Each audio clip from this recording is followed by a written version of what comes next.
আমার কলিজার টুকরা সন্তান, আমি মা জননীর যে খেদমত করেছে, আমার স্বামী নাই, আমার ছেলের বউ নাই, আমার মেয়ে নাই, দেখাশোনার কেউ নাই, আমার কলিজার টুকরা সন্তান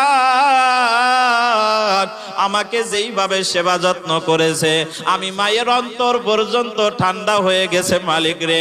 দুই হাত তুলে আল্লাহর কাছে কান্দে, আল্লাহ শুনেছি এই জামানার সবচাইতে বড় নবী হলো মুসা।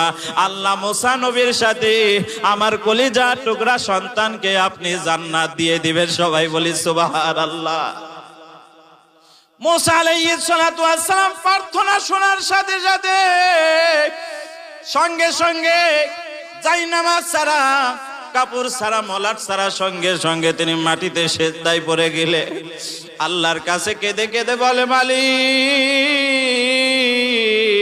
বুঝতে আর বাকি নাই, মা জননী যখন হাত তুলেছে আপনি তার দোয়ার বরকতেই এই কসাইকে, সামান্য কসাই হওয়ার পরেও আমি নবীর সাথে আপনি তাকে জান্নাত দিয়ে। সবাই বলি সুবহানাল্লাহ।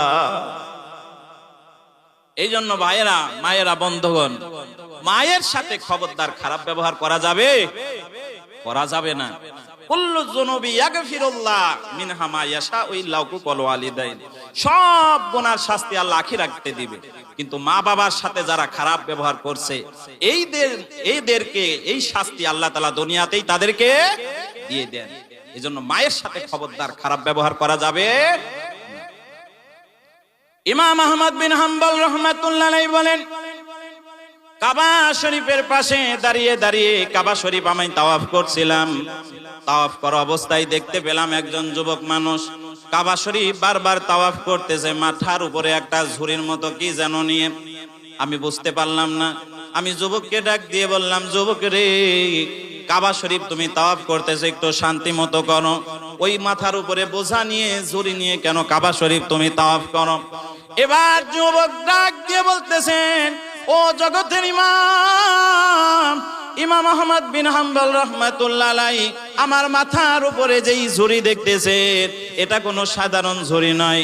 এই ঝুড়ির ভিতরে বসে রয়েছে আমার মা, বিদ্যা মা জননী, আমার বুড়ি মা।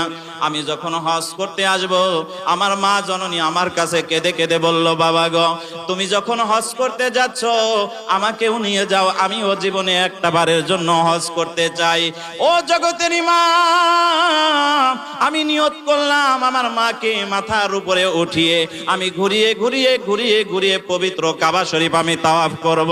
আর মনের ভিতরে এই আশা রেখেছি, আমি মায়ের পেটে আসা থেকে নিয়ে শুরু করে আজ পর্যন্ত মা আমার জন্য যত কষ্ট করেছে, এই হজের বিনিময়ে আমি আমার মায়ের ঋণ শোধ দেব। সবাই বলি নাউযুবিল্লাহ। মায়ের ঋণ শোধ দেওয়া যাবে? বলেন, কি বলেন? শোধ দেওয়া যাবে? কখনো সম্ভব নয়।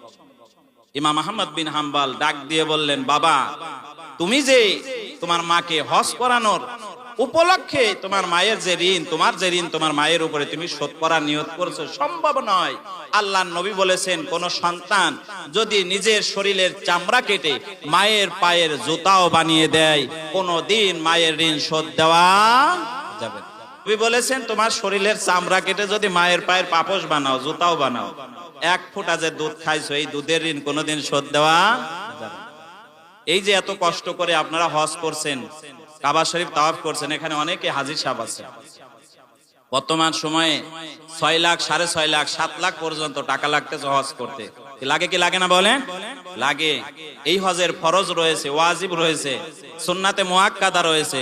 ভালোভাবে তাওয়াফ যদি না করেন, ফরজগুলো আদায় না করেন, ওয়াজিবগুলো আদায় না করেন, আপনার হজ হবে? বলেন।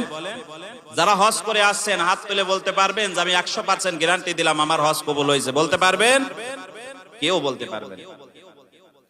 কিন্তু নবীজি বলেছেন, আল্লাহ রাব্বুল আলামিন প্রত্যেকটা বাড়িতেই প্রত্যেকটা সন্তানের জন্য কাবা ঘরের মতো করে মা বাবাকে দুনিয়ার জমিনে আল্লাহ পাঠিয়েছেন। নবীজি বলেছেন, মা মিন ওয়ালাদিন বাররিন ইয়ানজুরু ইলা ওয়ালিদাইহি নাজরাতা রাহমাতিন যদি কোনো মানুষ, কোন সন্তান যদি মা বাবার চেহারার দিকে রহমতের দৃষ্টিতে একটা বারের জন্য তাকায়, আল্লাহর নবী বলেছেন কুল্লু নাজরাতিন হাজ্জাতান মাবরুরাতান, আল্লাহ তাআলা প্রত্যেক নজরের বিনিময়ে একটা কোলে কবুল হজের সওয়াব ওই প্রত্যেক সন্তানদের নেক আমলনামায় দান করে দিবে। সবাই বলি সুবহানাল্লাহ। কবুল হজের সওয়াব একটা মা বাবার চেহারার দিকে তাকাতে।